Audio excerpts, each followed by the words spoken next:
Alrighty. Welcome back, everyone, to the Mental Health Entrepreneur Podcast. We are here today to inspire your brains to think differently and to innovate. I'm your host, Rachel Harrison, and with me today is Crystal Bowen, who is a neuroinclusion expert and founder of Delta Learning Solutions. Welcome, Crystal. Thank you so much for having me here. I'm just so happy to just really introduce some new ideas to your wellness community. Perfect. Let's do that. So, I would love it if you could talk a little bit about your work. What is neuroinclusion? Where does that fall into DEI, maybe? And a little bit of how you've been inspired to do this work. Okay, neuroinclusion, it just simply means being inclusive of a variety of brains and nervous systems in our society. And what's happened is there's a lot of people that experience the world differently because of Mm. their brains. And in many respects, it's been overlooked in our processes, our policies, even in our healthcare systems and whatnot. So I was inspired after my own journey of a late diagnosis of ADHD, autistic, I have auditory processing disorder, complex PTSD. It's a whole gamut of things. And as I was Mm. exploring myself, um, I can't work in typical workplaces anymore because of nervous system disorders I have. So I just decided, okay, I want to work for myself, become an Mm. entrepreneur. And then as I started researching this industry, about being more inclusive of everybody and psychologically safe too, because a lot of harm is caused. It just kind of blew up into a huge collective and network of people that we work together to push these initiatives forward and really make things better for everyone in society. I love that.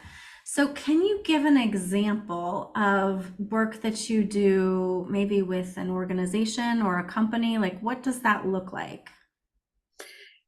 We offer so many skills and so many expertise. Sometimes I'll go in to help them with the learning and the competency develop of these Mhm. inclusion skills, specifically and specialized in the neurodiversity aspect of managing their teams and whatnot. So it could look like that. It could Mhm. look like they're having a high conflict situation. So we go in from a lens, because I know from my own experiences, even with representation from an outside source, they didn't understand even what I was trying to express was a psychological safety issue because they Mm. couldn't see the world through an autistic lens. And so we fill those gaps and we can do whole health assessments.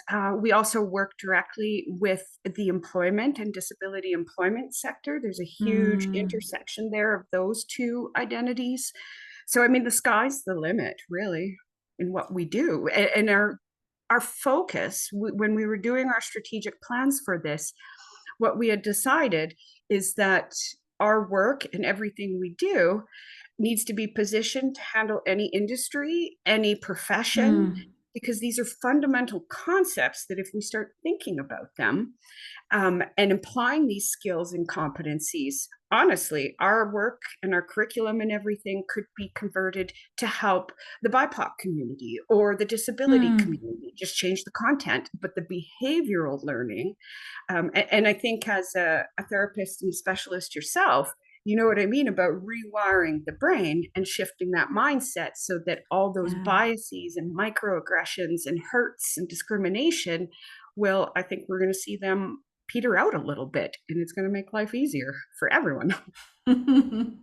Yeah, so let's dig into that idea a little bit because I love this concept because clearly your work is going to support people who identify themselves as neurodivergent, but also it's better for everyone, right? Both sides. So can you talk a little bit about how that works and what that looks like? Well, first and foremost, we prioritize the psychological safety of the community. I mean, we've had to integrate all kinds of safety mechanisms uh, Mm. into our business risk and our business management and operations to protect our staff.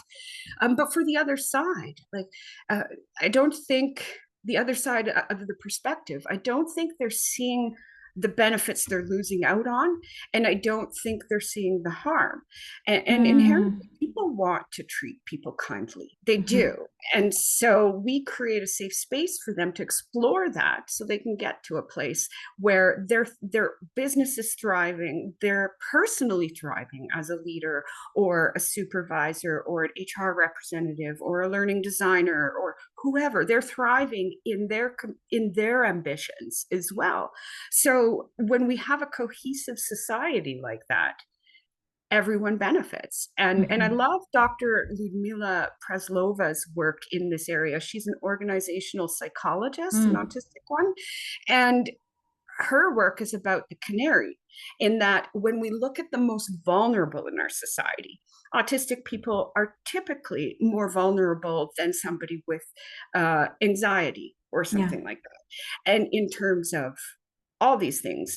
And so when we look at the most vulnerable, it forces our mindset into a place of looking at this from multiple angles. And then we design to protect the most vulnerable, and everyone benefits. It's Mm. neuroinclusion is really, even though the issue is complex, neuroinclusion is so simple. Mm. Say more about that. What makes it so simple? It's I think because people are focusing on the wrong things. What I've noticed in interacting with people that want to learn more, and we coach people in integrating neurodiversity affirming practice into their existing practice and what they Mhm. already know.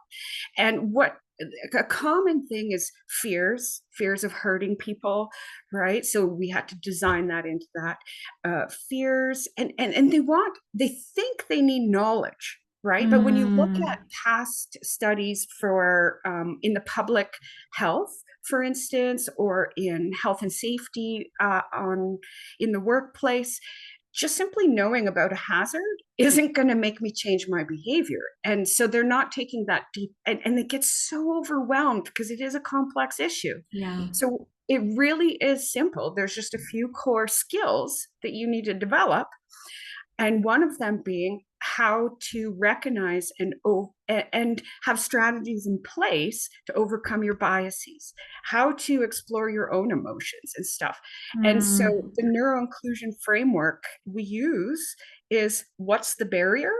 How do we solve this effectively? It's that simple. And usually you don't need to have the answer. That's another thing leaders have been conditioned, is that they need to have all the answers. No, you don't. You need to know how to communicate with that community that is Mhm. experiencing these barriers.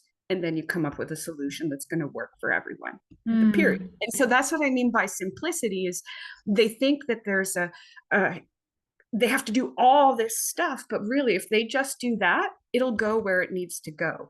And you can't all of a sudden become inclusive in one day. It's a process.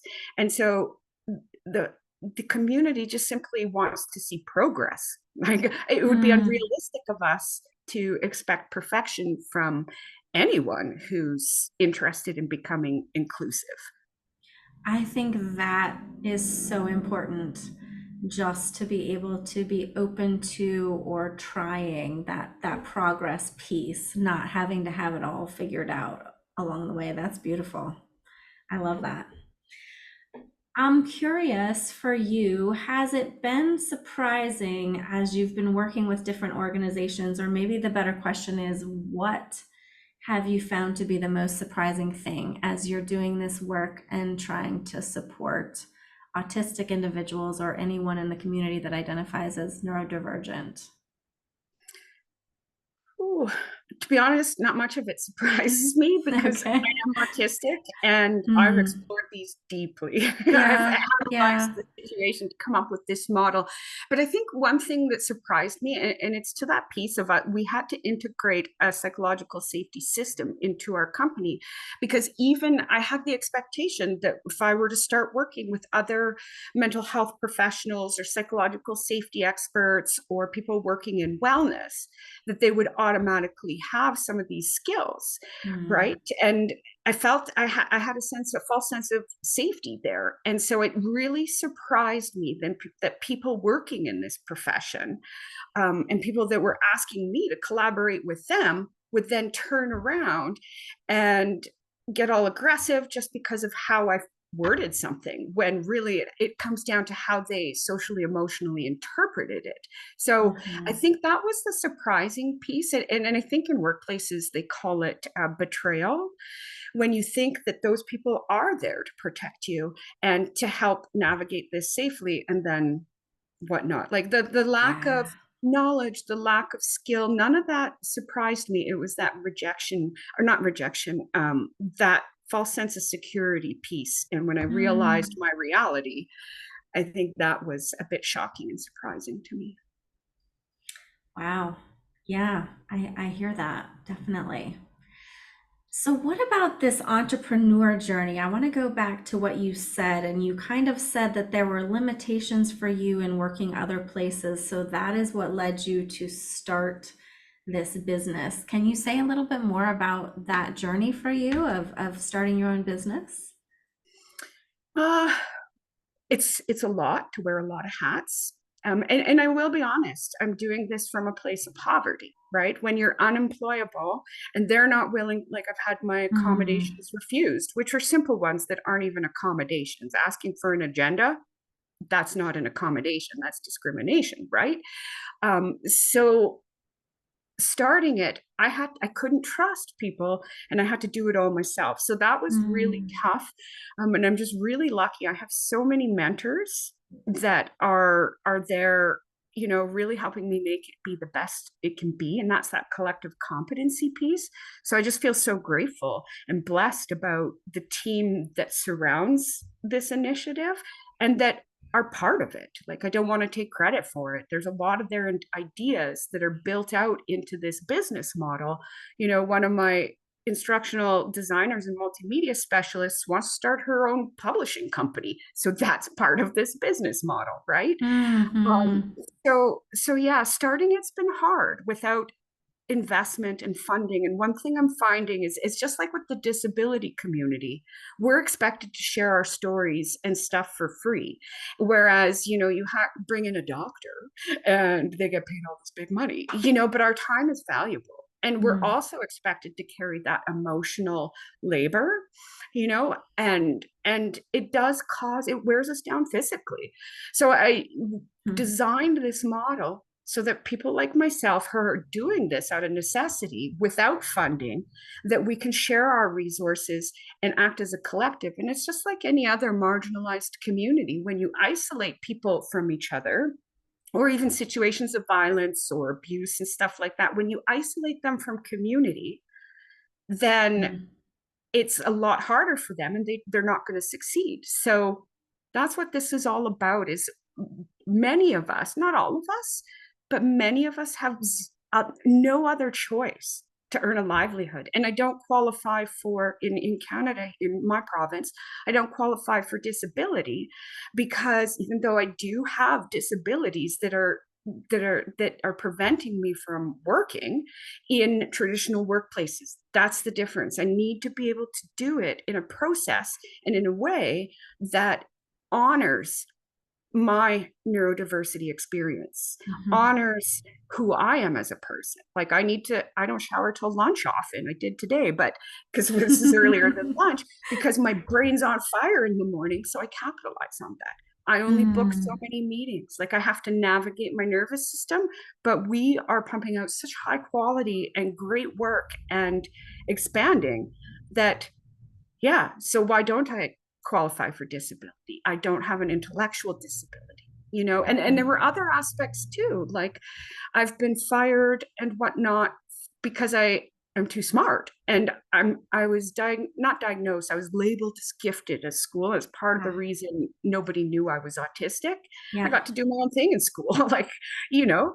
And so for doing my Mm, job so well, it's really hard for me to communicate to them where my brain has gone and how big it's gone, when they themselves can't even conceptualize it, and they don't realize my brain works at 99%, in the 99th percentile of speed. So by the time they've even seen the problem, I've already analyzed it and this and that, So when we're allowed mm, to operate within these systems, we all feel like so proud of ourselves. We all feel confident. We all feel we're contributing Yeah. to this society in such a meaningful way.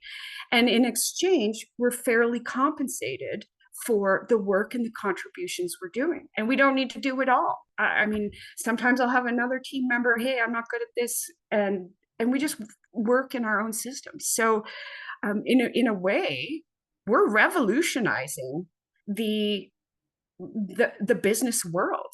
And one of the challenges we Hmm. have is applying for funding, because when you look at grant structures and stuff, they're all based on traditional project management. They're all based on Mm. traditional work practices.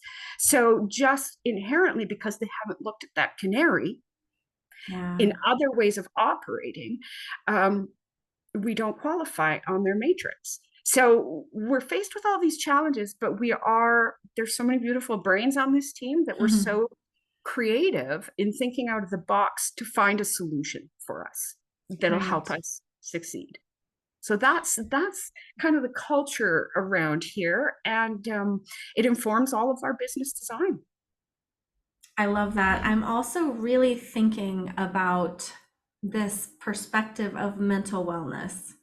And as you're talking about this design, to me, this also promotes mental wellness for every brain. I love how you called them beautiful brains. Every beautiful brain in your design is having the opportunity to work to their best function and provide what they are beautifully gifted to do. So then to me, that also leads to mental wellness. Of course it does. Yeah. Isn't that one of the fundamental human needs for everyone? Yes. And that Yes. feeling of belonging too, I think that's a huge piece Mm. to both the wellness and the mental health of a person, and to that inclusion piece. That Hmm. is, fairness and belonging are the, like, I may not experience discrimination from a BIPOC lens, but I've talked to lots of people about this. We have a lot of different intersectional diversity advisors here. We connect on a human level there, right? So we're working Yeah. on building those wellness pieces into our cultures so that those get integrated into our processes, our policies, our work practices, our expectations of others, how we view others. And so that's where we're starting, is I with really those love that. pieces. I really love that. And I want to talk about the mental health specifically of folks that would call themselves autistic. Um, I know that from a trauma lens and work that I have done, a lot of those individuals would consider that they experience a lot more trauma, maybe on a day-to-day basis. That might be sensory types of things, that might be microaggressions, like you've mentioned before. Um, so I would love to hear some of your thoughts about maybe mental health treatment or what you see going on for those folks in that realm. So this is perfect timing that you're asking this, because there's been an increasing need across, I'm not sure about in the States, but in Canada, for Hmm. psychological, psychosocial health assessments in workplaces and stuff like that. Hmm. But the piece that hasn't been considered is that bio piece about how our nervous systems operate and stuff like that. So we're building out a whole bunch of workshops on that. As for the mental Hmm. health piece, like, there are a lot of differences about our trauma, and I'll share with you a really interesting paper that came out. And when I started looking at it in other neurodivergent communities, not just autistic, there's common themes with Hmm. all of this. Um, Communication differences, right? And Yeah. as we were talking about before recording, how people saw my communication differences is traumatic. When I get Hmm. blamed for other people's lack of competency, and then oftentimes it turns into emotional, or pardon me, psychological aggression and violence. Like, people get really heated in my face about this stuff, and it's I create a funny thing, but one of my slides in my speaking presentations is a hazard warning for them. hey, I communicate different. And my behavioral therapist taught me this, right? Like those setting intentions, setting things. So we have to Yeah. navigate this from a safety lens. So there's those kinds of traumas that can be reoccurring. And then the sensory ones you mentioned, but also feeling entrapped, right? We feel we are limited so much in society because we're not able to shine. I call it shining, just being authentic and ourselves. And then you, to that piece about, like I was saying about the psychological safety experts, the same concept is here, is that when your managers are saying, oh, show up authentically, it's like, I'll disclose in an interview and, oh, you're autistic, great, we're here to help you. But then they're making decisions about what I need and then performance managing me because of my neurodivergent traits, natural, valid ones that aren't less than, more than, they're just different. Right. And that's where that harmony of difference comes. If we can bridge that gap between safety and those traumas and those differences, then the trauma will be alleviated, right? Feeling pressure, or the fact that I don't experience time when they pressure me about time, I can't give you an answer, and unrealistic expectations. A lot of us won't commit to doing something if we don't understand why, or if it doesn't logically make sense. And then to further be, to have people get mad at us because they think we're questioning their competency because we're asking for clarification on this, so it will make sense to us, so we know what's expected of us. Yeah, so there's a lot of traumas, and the big one, because you're in the mental health arena, I'll mention it here, is a lot of re-traumatization happens within therapeutic settings. There's a paper that I can show you where a large portion of autistic people, adults, have been traumatized in therapy. When I first started realizing this, hey, something's very different about me and my nervous system is going out of control. It happened about 5 years ago. I was seeing a neuropsychologist who was seeing it through their lens. And thought that I was a narcissist. And after my consult, he was like, oh, good news, you're not a narcissist. And I was like, oh, and then he was using Socratic therapies on me. But with that fast flooding thing, I'm a logical thinker, but because of the way my brain processes information, it floods my nervous system, and then I get activated into fight or flight. So it's, yeah, and there's also a higher volume, a higher, how do I put this? Autistic women specifically, because they are more vulnerable, with intellectual disabilities are more vulnerable. The rate of sexual abuse, all those traditional traumas that you see in the DSM, we experience those at a higher rate too, because of our vulnerabilities. Right. And our trusting of others and whatnot, and not being able to see beyond the spoken word to people's inner intentions that may be malicious, so the range of autistic, and I'd say otherwise neurodivergent traumas is huge. And part of the problem is egocentric bias. Therapists, our managers, they can't see it. Their bias is that they can't see it beyond their lens of what they've experienced or heard or this. And because our experience is so far outside of what they can imagine, we are then invalidated, gaslit about our experience. So that's traumatic in itself. So it's complicated, but it's I'm glad there's a lot of emerging research in this area. One thing that was found is there's so much research missing, and it was first identified in the autistic community, but I am confident in saying, in the research I've done across every neurodivergent community, that we don't even know how many Indigenous people in Canada are autistic, because our research has been so focused in the wrong place from a neuromajority lens. Their perception of what's wrong with us, so we need to fix them, as opposed to let's figure out what the whole picture is here. Yeah, different instead of wrong.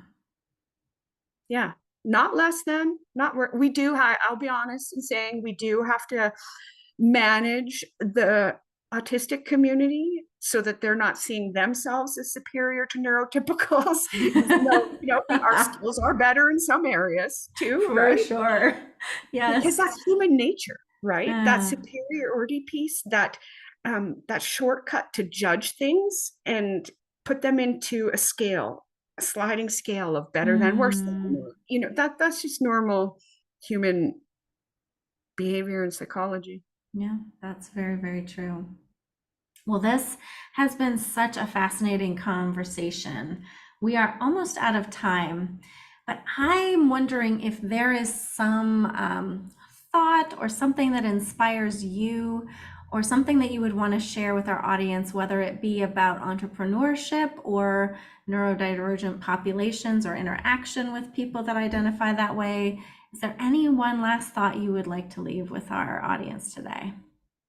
One last thought. I'm going to handle the interaction piece because Okay. this applies to absolutely everyone. Okay. Is I'm glad you're curious now, but being curious isn't enough. Start exploring these things. Start putting yourself into autistic circles and ADHD circles and neurodivergent circles and disability circles, and start talking to these people. But recognize you have a responsibility. There are certain rules of engagement that we need Mm, you to learn, and that is to prioritize minority voices, right? mhm. You have no idea what their experience is. Um, be curious, always be curious. Come at it from a lens um, of asking a question because you're trying to figure this out, as opposed to saying no. We use the yes and approach over here, right? Mhm, All these mhm. things need to be considered, but it's not okay to say no to somebody else when they're living it. And three, look inwards. All right, we've talked a lot about this, is that we all have a responsibility in neuroinclusion or inclusion of any kind. So look inwards and Mm. focus on what you can do to improve the situation or improve the relationship with these people and these interactions with these people, instead of trying to change them. What can you I do? love What's that. in your empowerment to grow and develop? So that's my closing thought. There's more rules, there's more competencies, but I think those are the three I really want to touch on. I love that. It's a great start, as you mentioned. And in our show notes, we have all kinds of information about Crystal's company and the work that they do, and you can reach out and find out more in those links. But Crystal, it has been awesome to sit and listen to your beautiful brain. So thank you very much for sharing your time and your energy and your wisdom with us today. Yes. And Rachel, I hope you just keep being you, because you're a key part of this movement too in wellness. So Thank thank you. you.